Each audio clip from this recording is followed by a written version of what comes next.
Bonjour les Sakura, c'est Morgane. On se retrouve pour une vidéo tech orientée unboxing du contenu de ces boîtes. Plus précisément, je vais unboxer le Fujitsu Quaderno en format A5. C'est le petit plaisir, la petite folie que je me suis faite au cours de ce séjour au Japon.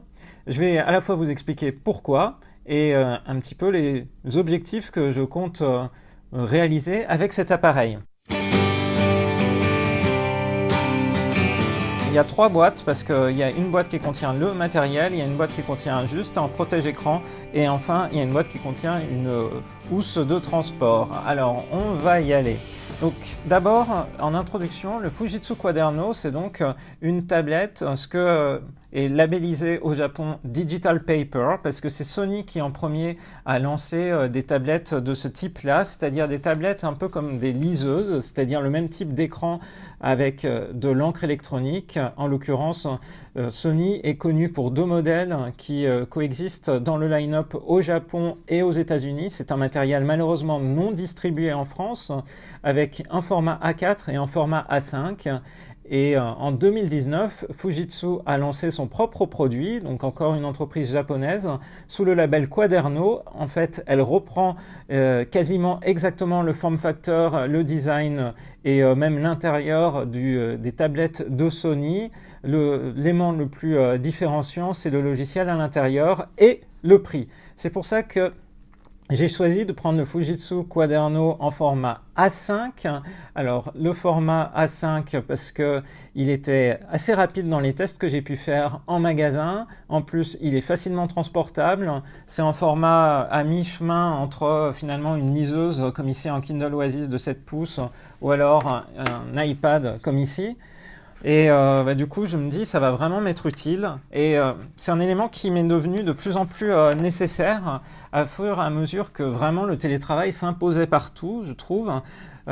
Déjà pour la lecture, je lisais pas mal sur sur liseuse, là en l'occurrence Kindle Oasis en format 7 pouces, mais évidemment, notamment pour tout ce qui est œuvres qui tiennent d'habitude sur des formats plutôt A5, A4, voire des mangas, c'est un peu petit. Donc c'est très bien pour les romans, moins adapté pour des mangas et des bandes dessinées. Et ne parlons même pas en fait de lire des PDF d'articles scientifiques. Ce qui fait que j'étais en recherche d'autres choses, mais qui préservent mes yeux. Et vous vous rappelez d'ailleurs que l'année dernière, j'ai eu une inflammation au niveau des yeux, et la chose qui m'avait encore permis de continuer à lire, même à ce moment-là, c'était le fait d'avoir pas seulement des écrans actifs comme sur un iPad ou sur un Mac, mais véritablement d'avoir une liseuse. Donc c'était vraiment un élément que j'ai ressenti de plus en plus. Alors l'iPad me accompagne toujours avec son stylet et son annotation. C'est vraiment un compagnon dans l'idée d'avoir quelque chose qui est multitâche, qui permet finalement de remplacer quasiment tout le temps le transport d'un ordinateur. Et finalement, durant ce confinement au Japon, c'est vraiment l'outil que j'ai utilisé le plus. Par contre, quand on passe 7 heures, 8 heures, 9 heures devant, je trouve que c'est compliqué, notamment quand on lit des documents scientifiques, qu'on se concentre dessus pendant 2 ou 3 heures, et avec ces reflets, toujours, qui sont le propre de ce type d'écran. Donc, j'avais vraiment ressenti le besoin pour autre chose. Du coup, voilà, j'ai craqué pour le Fujitsu Quaderno, que j'ai testé en magasin, que j'ai testé à Yodobashi Camera à Akihabara, mais il était moins cher à Bic Camera, donc j'ai préféré opter pour le moins cher. Donc je vais sortir, hop là, les éléments. Donc ici la boîte, donc j'ai ma facture, et puis donc j'ai commandé quelques accessoires pour ne pas risquer d'être en manque à un moment donné. On verra tout de suite après ce que sont les accessoires, mais du coup le Fujitsu Quaderno, il est là. C'est une boîte directement en carton qui dit bien en fait que finalement on va être dans un univers plutôt papier et autres. Voilà, Quaderno, on voit directement sur la boîte A5. Donc voilà, c'est déjà la boîte fait assez rustique, mais c'est en quelque sorte volontaire, lié au type de produit, donc qui est là pour remplacer le papier. Donc on y va, on va l'ouvrir. Je vais réussir à l'ouvrir, j'espère.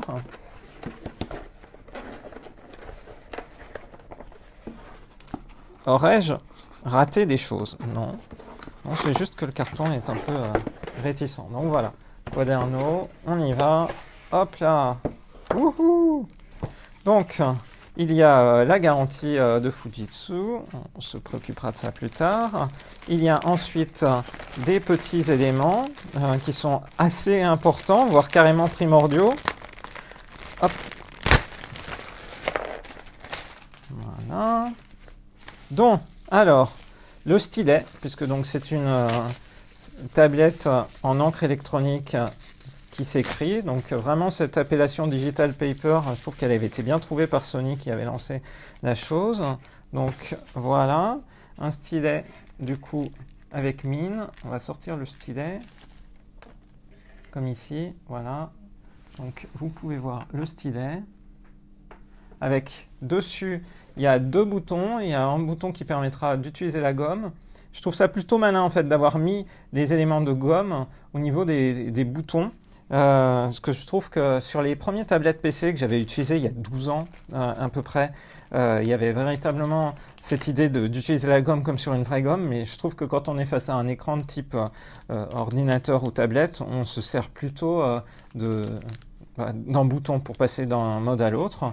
Donc le stylet avec également du coup des mines de remplacement. Si les mines s'usent, c'est des mines de carbone. Donc voilà. Et ensuite, le câble qui permettra de recharger. On note que chez les constructeurs japonais, que ce soit Fujitsu ou Sony, comme quand on a fait l'unboxing de Vlotcam ZV1 de Rosalis, eh bien, il n'y a plus de chargeur. Ils te fournissent juste un câble pour connecter à ton ordinateur ou à un chargeur que tu possèdes déjà. Et là, on arrive sur... J'ai ouvert trop vite. Tadam. Voilà. La tablette. Et donc, le format... encore plus chouette, elle est bien protégée. Hein. Ensuite, je vais présenter qu'est-ce qu'il y a d'autre dans la boîte. Bah, c'est tout, hein. On a fini à ce niveau-là. Donc voilà. Hop. Et donc, on va se rendre compte ici de la taille. C'est bien emballé. C'est bien, hein. Je vais garder en fait cet élément-là pour le protéger tant que je n'aurai pas de housse. Mais on verra la housse à la fin de cet unboxing. Alors, hop là, yahoo! Et voilà, directement présenté la tablette Fujitsu Quaderno, donc, qui vient d'arriver. Donc, je ferai des tests et je vous montrerai plus en détail le produit dans une prochaine vidéo, notamment ce que ça va me permettre de faire pour prendre des notes textuelles, manuscrites, mais également pour lire des documents, quel qu'il soit, et puis aussi simplement, pas seulement des documents de travail, mais des documents de type du coup manga, bande dessinée ou autre. J'avais aussi commandé pour être tranquille des mines, donc ça c'était un petit bonus en tout. Donc là il n'y a plus de problème après avec une mine, et il y a l'extracteur qui est fourni à chaque fois. Ensuite, alors là c'est risqué, je vais la mettre un peu ailleurs momentanément, parce que on va essayer de mettre un protège-écran. Donc, allons-y. On va ouvrir ce colis.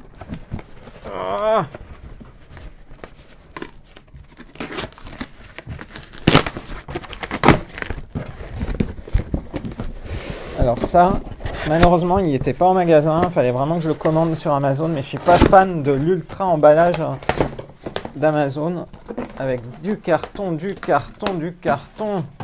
pour l'élément. Bon, au moins, il est bien protégé. On y va.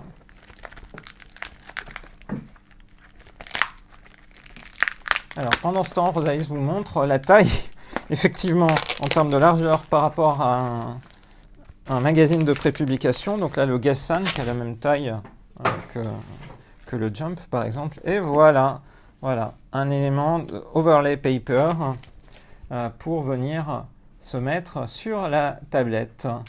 Donc, on y va, on va l'ouvrir.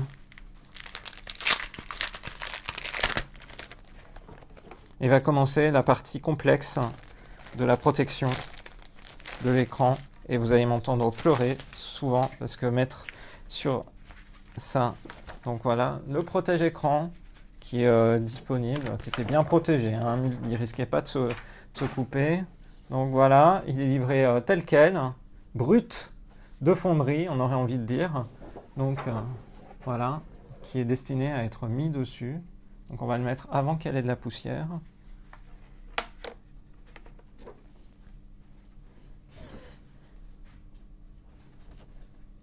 Ah oui, puis c'est carrément, c'est pas...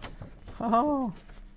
Donc c'est bien le bon format, mais il n'y a pas d'éléments faciles comme c'est le cas dernièrement sur des iPads, par exemple, pour mettre des protections de ce type-là.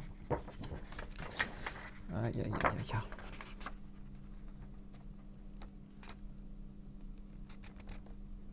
C'est là où on voit que certains constructeurs ont fait des progrès. Hein.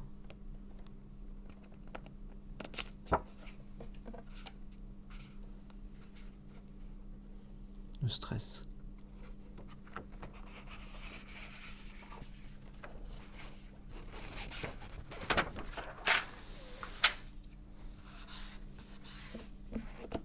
Bah, tu t'es bien débrouillé, t'as jamais été aussi rapide. Et il y a des bulles quand même. Hein. Bon. Je ne me serais pas trop mal débrouillé effectivement parce qu'entre-temps j'ai l'impression d'avoir évité les drames. Et je me demande s'il n'y avait pas une protection en fait. Parce que tu vois, il y a des écritures par défaut là. Je me demande si c'était pas une protection à retirer. Ah. Non? Je sais pas, faudrait... Ah, tu veux dire le fait que ça soit écrit dessus? Oui. Ah non, non, non, ça c'est le... Ah, tu veux dire c'est l'écran de veille qui est comme ça? Mais j'espère, sinon je suis mal. Hein. Sinon... Ok. Bon bah, on peut voir allons-y. le résultat de ton écran. Bah, c'est bien. Ok, tiens, vas-y, continue.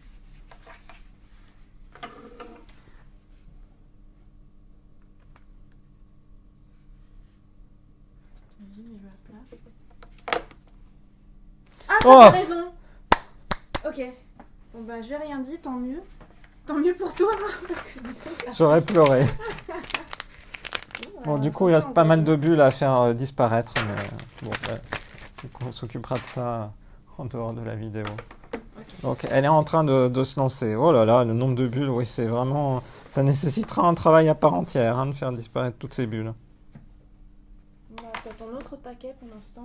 Donc, j'ai mon autre paquet qui est effectivement la protection, donc ce dans quoi on va la transporter. Ce qui est assez étonnant, c'est que Fujitsu n'a fait un élément de rangement pour cette tablette que pour le format A5. Donc ça tombe bien, j'ai pris le format A5. C'est comme si le format A4 était destiné à rester tout le temps au bureau. Donc moi, c'est pas véritablement l'usage que j'en fais, hein, puisque je passe d'une salle à l'autre pour une réunion. Donc quand, évidemment, on est en physique. Hein. Mais du coup, j'aime bien aussi transporter avec moi, même pendant les vacances. J'aime bien avoir plein de lectures sur mes tablettes. Donc, j'envisage pas de la laisser chez moi ou au bureau. Alors, Fujitsu Accessory. Ah, en fait, l'ouverture était en haut. Je me complique la vie des fois. Hein.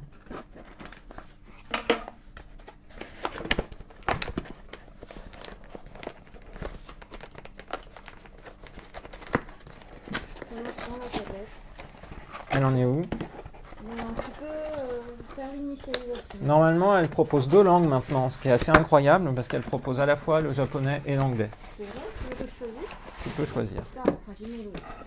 Ah ouais, tu veux en japonais ou en anglais? Alors, on va prendre en anglais, ça sera plus simple. Ok.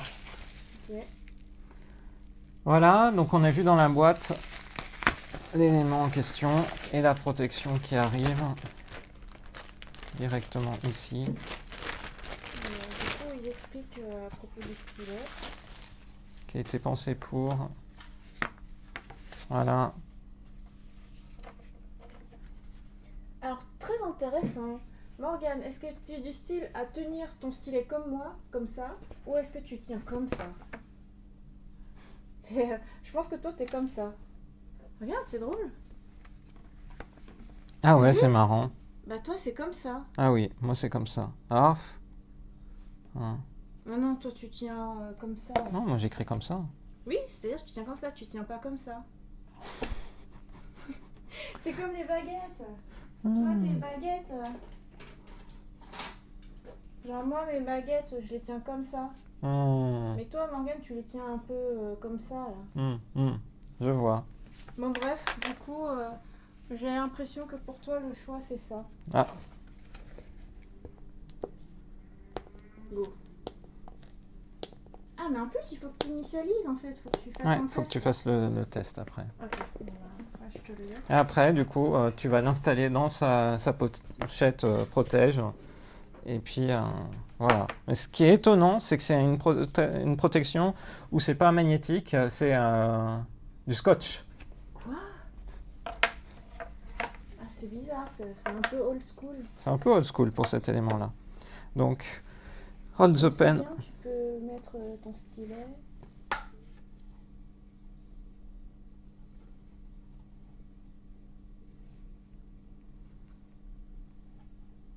Donc, tu fais un premier test.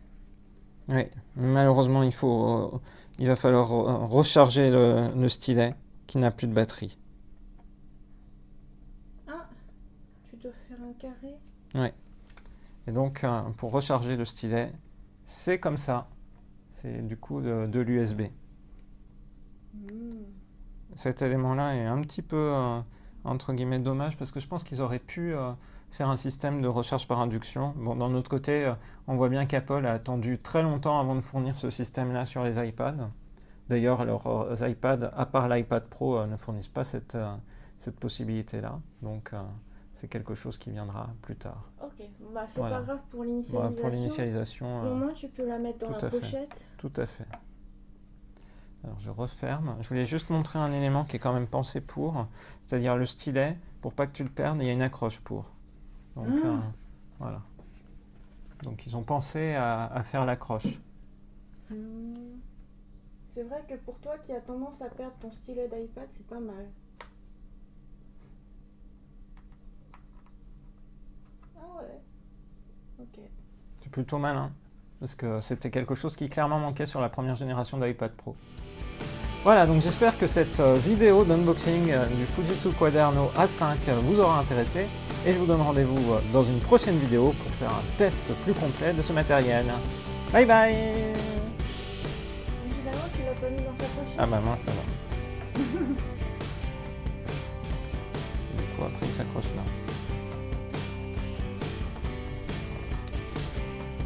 Et voilà.